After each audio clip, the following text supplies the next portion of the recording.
నాకే గనక నీతోనే గనక పెళ్ళైతే గనక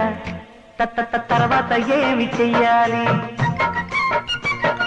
కావుని కాస్త అడగాలి అయితే గనక కాదను గనక ఓ పెళ్లి కొడక మోజుల మోత మోగాలి గాజుల గోల పెరగాలి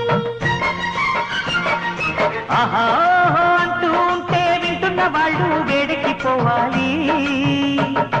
నాకే గనక నీతోనే గనక పెళ్ళైతే గనక తర్వాత ఏమి చెయ్యాలి కావుని కాస్త అడగాలి